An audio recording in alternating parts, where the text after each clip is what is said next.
De prime abord, on peut penser que la Gaspésie est un territoire relativement homogène, un peu comme l'ensemble du Québec. Si on pense à une région comme le Saguenay-Lac-Saint-Jean, ben, ça a été principalement et presque à 100% peuplé par ceux qu'on va se mettre à appeler les Canadiens français.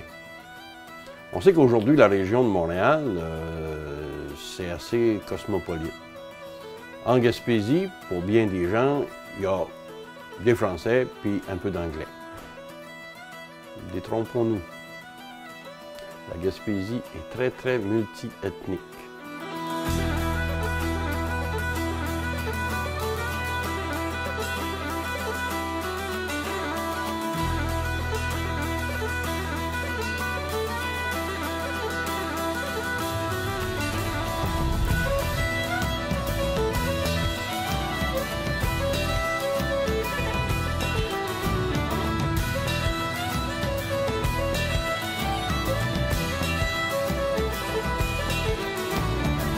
En Gaspésie, j'ai dénombré plus d'une vingtaine de souches ethniques différentes. On est très, très, très mélangé. On pourrait peut-être parler du melting pot gaspésien. Commençons par le commencement. Nos ancêtres gaspésiens, en fait les ancêtres gaspésiens, bien entendu, on le sait, ce sont les Amérindiens. Mais ces Amérindiens-là, nos Micmacs, par exemple, ils ont, eux autres aussi, des ancêtres très éloignés. Les Indiens Plano, ou les Planoennes, étaient en Gaspésie il y a 10 000 ans approximativement. Ce sont les ancêtres très éloignés de nos Amérindiens d'aujourd'hui. Les Janottes, les Métalliques, les Condos, ainsi de suite. On a pu penser que les Vikings nous ont visités, mais ils n'ont pas laissé officiellement de descendants. Ce n'est pas Jacques Cartier qui a été le premier Européen à arriver en Gaspésie. Ce sont les Basques. Les Basques sont venus pêcher sur nos côtes année après année, à peu près à compter des années 1500. Et aujourd'hui, bien, ces Basques-là, ils ont des descendants. C'est les de la Roseville, les Duguay, les Huard, les Aspiro, ainsi de suite. Sous le régime français, je me souviens que j'étais à l'université, j'avais demandé à un de mes profs, est-ce qu'il y avait du monde en Gaspésie sous le régime français? Il m'avait dit non. Il aurait peut-être dû dire, je ne sais pas. Parce que sous le régime français, on va accueillir justement des Français en Gaspésie qui, bien entendu, viennent ici pour la pêche. La fameuse pêche à la morue. Ces gens-là vont s'installer surtout à compter des années 1720 et après, jusqu'en 1758. Ces personnes-là, on les retrouve à Passepébiac dans les entreprises de Louis Gosselin, par exemple, ou à Grande-Rivière autour de Jean Barré, à Pabot, dans le coin des Lefebvre de Bellefeuille. Bellefeuille, la base de plein air d'aujourd'hui, c'est pas parce que les feuilles sont belles, c'est à cause du sieur de Bellefeuille. On en retrouve également avec Pierre Révol à Gaspé. Et à Mont-Louis aussi, autour des entreprises de Maillet et Cadet. Ce sont les gens qu'on appelle les Chicoines, les Morins, les Harbours, les Caillouettes, ainsi de suite. En 1758, en pleine guerre de 7 ans, Wolfe, le même Wolfe qui va se rendre à Québec en 1759 pour la bataille des Plaines d'Abraham, Wolfe, donc, va déporter la population gaspésienne et les gens comme les Caillouettes, par exemple, ou les Harbours, eh bien, ces gens-là vont, eux autres, revenir s'installer en Gaspésie après des péripéties absolument extraordinaires. Ces deux familles ont aujourd'hui des cousins en Louisiane. Dans le même contexte de la guerre de 7 ans, ça c'est du plus connu, on va avoir la fameuse déportation des Acadiens. Souvent on dit que c'est en 1755, en fait ça commence en 1755. Et c'est là que les Leblanc, les Arsenault, les Alain comme mes ancêtres du côté de ma mère, les Comeau, les Savoie, les Landry, vont venir occuper la Gaspésie. C'est des réfugiés. Ils vont se réfugier en Gaspésie.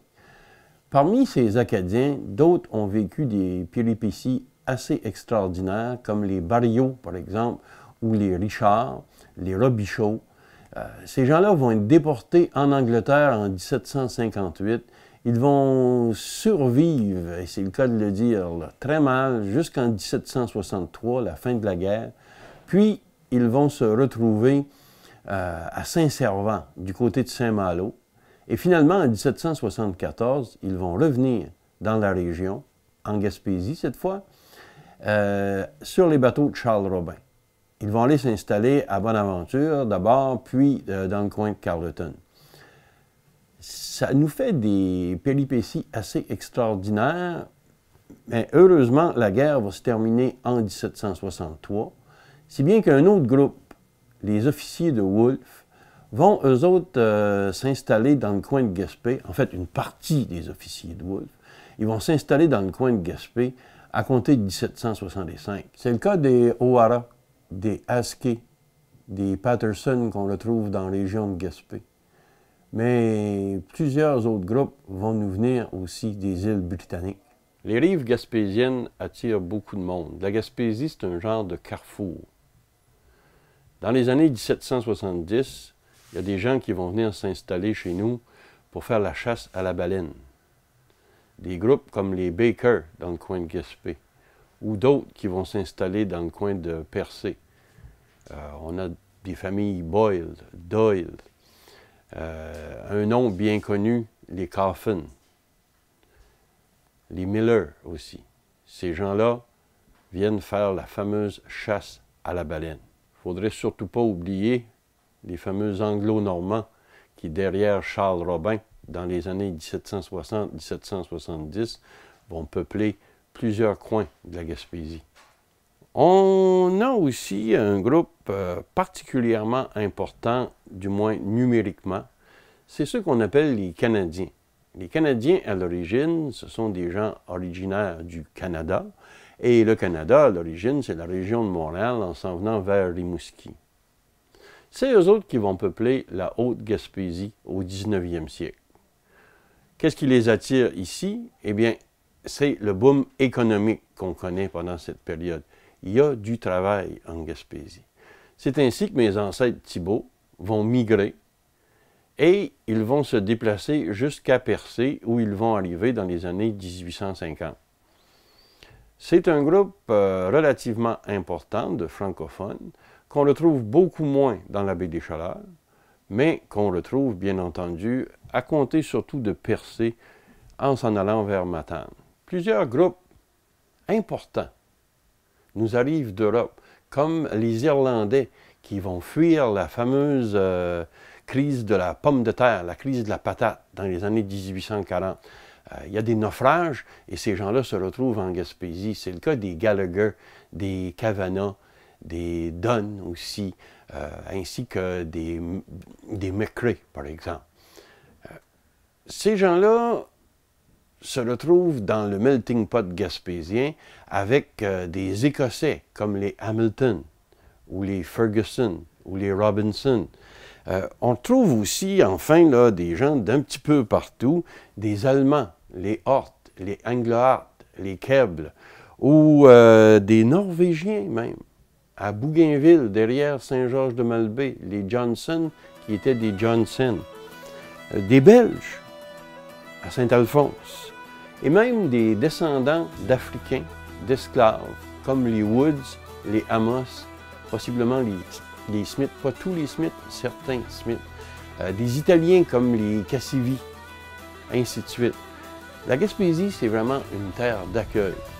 La Gaspésie a accueilli des migrants d'un peu partout et c'est peut-être ça qui fait notre force aujourd'hui.